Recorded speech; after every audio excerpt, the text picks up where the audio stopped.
안녕하세요. 온수식 피부관리 윤석찬입니다. 저는 지금 비비 화장품 대표이고요. 네이버 카페 온라인 스킨케어에서 피부 상담을 하고 있습니다. 그럴싸한 말로 마케팅하여 비비와 화장품 팔려는 목적은 아니고요. 네이버 카페 온라인 스킨케어에서 피부관리나 화장품의 본질에 관한 피부 상담을 해왔고 지금도 하고 있습니다. 카페에서 화장품과 피부관리에 대해 소통하는 것은 질문글을 올리거나 아님 20여 가지 질문 항목에 답을 하고 메일로 사진을 보내주는 형식으로 피부 상담을 하고 있는 실정입니다. 그러나 제가 아무리 눈높이를 한다고 해도 질문하시는 분들이 화장품과 피부관리에 대한 기본 개념이랄까? 상식이 좀 모자라신 것 같아요. 그래서 겉도는 상담이 많았습니다. 심지어는 다 필요 없고 제품 추천만 해달라는 분들도 많습니다. 이런 것들을 동영상으로 설명하면 좀 소통이 잘 될 것 같아 이제부터 동영상으로 시작할까 합니다. 지금부터 대체적으로 소비자들이 잘못 알고 있는 점을 두서없이 말씀드리겠습니다. 첫 번째, 꼼꼼한 세안이 피부관리의 시작이다라는 말인데요. 보통 뭔가 피부에 남는 것을 여러분들께서는 못 견뎌 하시는 것 같더라고요. 얼굴에 묻은 유해물질, 먼지 등이나 산화된 피지는 제거해 주는 것이 맞습니다. 그러나 이것도 적당히 해야 합니다. 우선 피부는 대장이나 소장처럼 흡수기관이 아니라 배설기관입니다. 여러분이 아는 것처럼 뭔가가 피부 속으로 흡수되어 피부 트러블이 난다거나 건강에 이상이 온다는 것은 너무 과장되어 있습니다. 제가 카페에서 종종 우스갯소리로 그런 것보다 라면에 스프를 다 넣어 드시는 것이 100배 더 위험하다고 여러분들께 종종 하고 있습니다. 우리 피부에는 피부 장벽이 있어 피부에 흡수되어 나빠질 가능성은 적습니다. 오히려 꼼꼼한 세안이 더 큰 문제입니다. 저는 이것을 뽀드득 세안이라고 하는데 이때 피부 예민으로 인한 트러블 증가 가능성이 더 많아집니다. 이중 세안이나 뽀드득 세안으로 피부 장벽이 약해져 피부 건조할 가능성이 커지고요. 피부 장벽이 약해져 피부 저항력이 떨어지면서 트러블 가능성이 높아집니다. 이것 이외에도 두 가지 나쁜 가능성이 높아집니다. 하나는 모공 확장 가능성입니다. 뽀드득 세안을 하는 경우 직접적으로 모공에 자극이 가고 모공이 자극되면 자극된 모공에서 피지가 더 많이 나옵니다. 피지가 많이 나오면 피지 통로인 모공이 커지고요. 커진 모공으로 블랙헤드나 화이트헤드가 낄 확률이 높아요. 이러한 메커니즘을 잘 아셔야 합니다. 다음에는 사진을 보겠습니다. 여러분들도 한눈에 알아보시겠죠? 사춘기 이후에 피지 과다 분비의 문제가 있었는데 이 문제를 진정관리와 병행하면서 관리를 해야 했는데 이중세안과 각질 제거를 수년간 해오면서 피부관리의 갈피를 붙잡는 케이스입니다. 그로 인해 모공 부각, 피지 증가, 예민 피부로 되었습니다. 또 하나는 기미 가능성의 문제입니다. 뽀드득 세안으로 많이 문지르다 보면 기미의 원인인 멜라노사이트를 자극시켜 멜라닌 색소 분비를 촉진하게 되어 기미 가능성이 높아집니다. 여러분, 등잔 밑이 어둡다고 항상 문제의 본질은 여러분의 습관에 있습니다. 이미 모공 확장된 후에 그리고 기미가 나타난 후에 그에 맞는 화장품을 찾기 어렵고요. 비타민C나 모공에 효과 있는 화장품을 아무리 써보세요. 원래대로 돌아갈 가능성은 별로입니다. 크게 투자하여 시술이나 레이저를 한번 해볼까요? 만족할 만한 기대가 나오나 보세요. 중요한 것은 그러한 문제가 생기기 전에 잘된 관리를 하는 것이 우선입니다. 두 번째 이야기입니다. 선크림 이야기인데요. 선크림 지수 30이나 40 이상을 쓰시는 분들이 요즘 더 부쩍 많이 늘어난 것 같아요. 사진을 한번 보세요. 자외선 차단 지수와 자외선 차단율에 관한 사진인데요. 자외선 차단 지수 10과 그 이상이 그리 차이가 없어요. 요즘 선크림 사용하시는 것을 보면 1년 내내 한여름 해수욕장에 있는 분들 같아요. 차단 지수가 높을수록 피부 자국이 또 있고요. 더군다나 이제 예민 피부에는 그게 더 높아집니다. 또한 선크림에 대해서 또 잘못 알고 있는 것이 있는데, 형광등에도 자외선이 나온다고 실내에서도 선크림을 바르시는 분들이 많이 있습니다. 이렇게 미미한 자외선은 생활 자외선이라고 그러는데 우리 몸이 그에 대응할 수 있어요. 너무 신경 안 쓰셔도 됩니다. 선크림과 관련된 좀 더 자세한 이야기는 온스카페에 있는 온스칼럼에 자세히 나와 있어요. 참고 바랍니다. 세 번째는 유전적으로 여드름이 많이 나는 사람이 있는데 그런 분들은 제외하고요. 피부에 두세 개의 뾰루지나 트러블이 나는 분들입니다. 인간은 바위처럼 무생물이 아닙니다. 매일 먹고 싸고 하면서 신진대사를 하는 동물입니다. 그래서 신진대사의 결과물인 뾰루지가 안 난다면 오히려 그게 더 이상한 것입니다. 빈대 잡으려고 초과상간 태운다는 것처럼 각질 제거 등을 남용하는 경우가 많아요. 이럴 경우 반드시 피부가 예민해지고 트러블 가능성이 높아집니다. 참고로 제 나이가 50인데요. 아주 가끔씩 뾰루지가 나면 무척 기쁩니다. 왜냐하면 젊은 나이가 지나면 더 이상 뾰루지가 나지 않거든요. 즉 피지가 많이 난다는 것, 그래서 뾰루지가 난다는 것은 그만큼 노화가 되지 않도록 피부 시스템이 정상적으로 작동한다는 증거입니다. 뾰루지는 어느 정도 그냥 용인하시는 것이 좋습니다. 중요한 것은 뾰루지가 나중에 흉터가 되지 않도록만 확실히 관리해 주시면 됩니다. 다음 네 번째 이야기인데요. 지루성 피부염과 접촉성 피부염에 대한 이야기입니다. 젊었을 때 피지가 많이 분비되는 상황에서 오는 것들인데, 지루성 피부염은 기름지자의 눈물 루자입니다. 기름이 눈물처럼 나온다는 뜻인데요. 지루성 피부염은 과도한 스트레스가 원인이라고 합니다.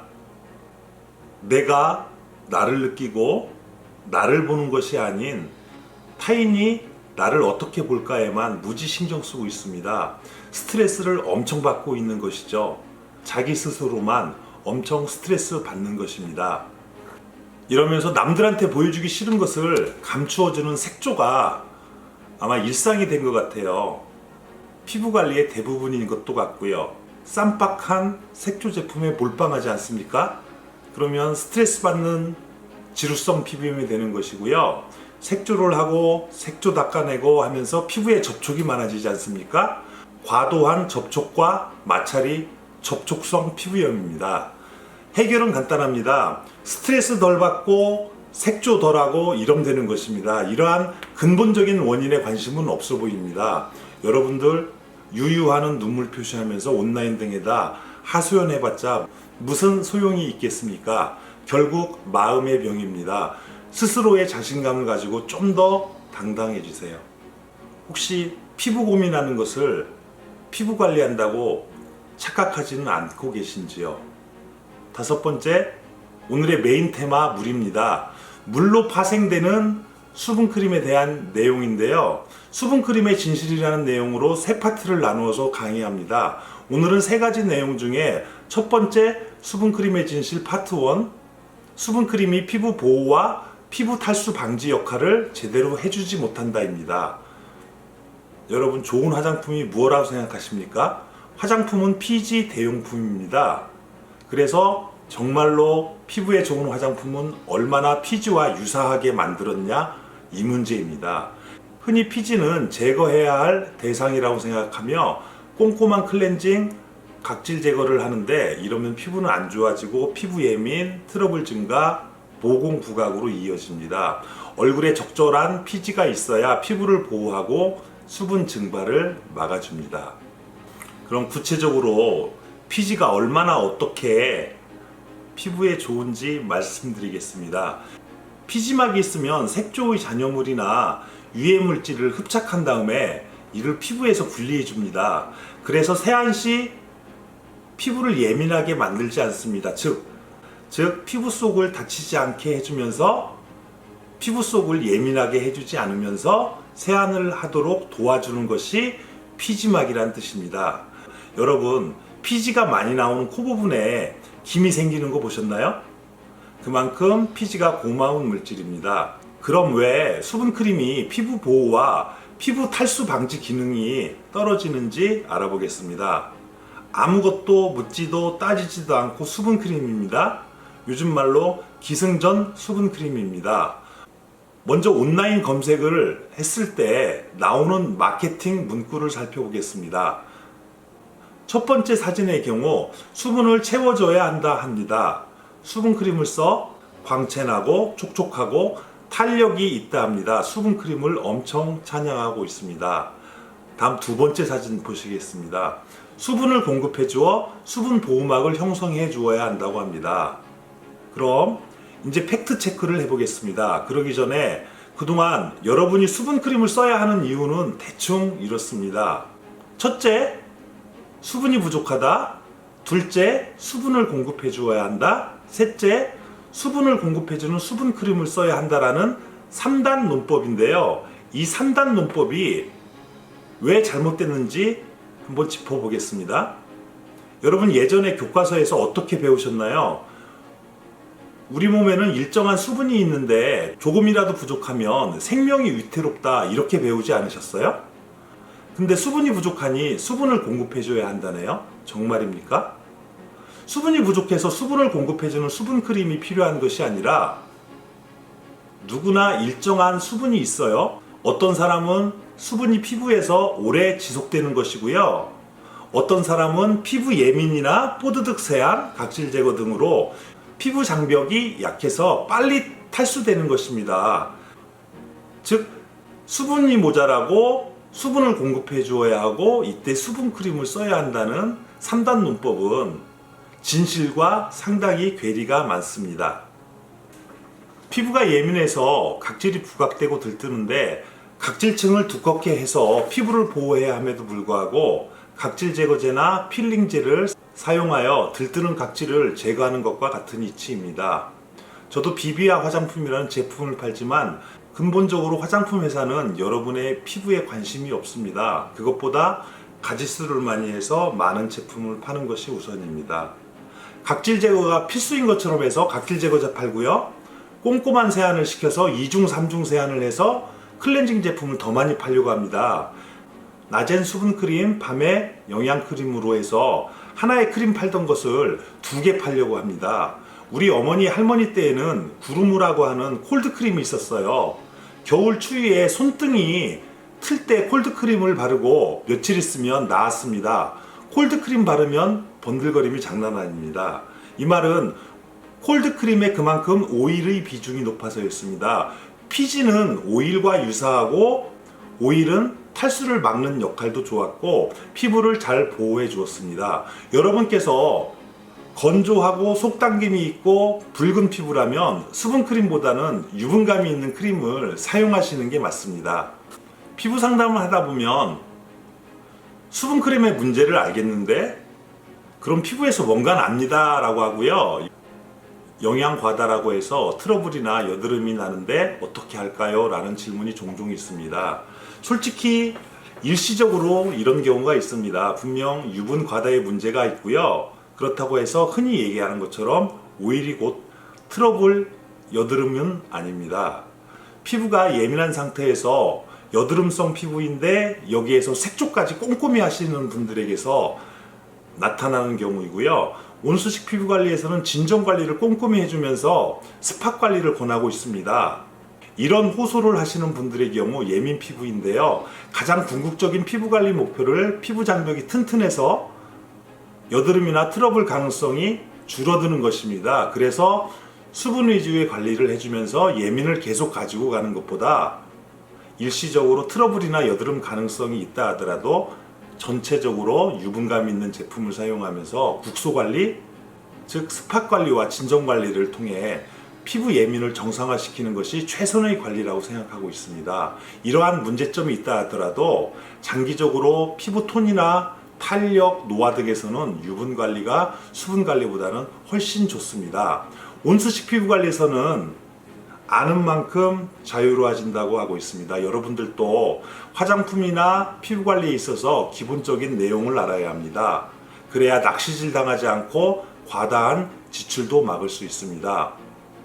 10대 후반부터 60대 후반까지 50년 동안 월 10만 원씩 화장품 지출을 한다고 칩시다. 그러면 6천만 원인데요. 여러분 6천만 원이 지출되면 그만큼 효과를 봐야 합니다. 효과를 보기 위해선 피부 관리나 화장품에 대해서 어느 정도 아셔야 합니다. 매일 추천해 달라고 하면서 낚시질 당한 후 유유하는 눈물 표시만 해보았자 피부는 좋아지지 않고요. 돈만 날리는 경우가 많습니다. 앞으로 동영상을 통해 화장품이나 피부 관리에 대한 본질적인 내용을 여러분과 커뮤니케이션 하려고 합니다. 여러분께서 온수식 피부 관리이건 그렇지 않던 간에 주체적으로 피부 관리할 수 있어야만 피부도 좋아지면서 동시에 비용도 절약할 수 있습니다. 지금까지 내용을 압축하면 사용감이 좋고 매트하고 쾌적한 수분 크림이 피부를 튼튼하게 할 가능성이 적을 수 있다는 문제를 제기하는 것입니다.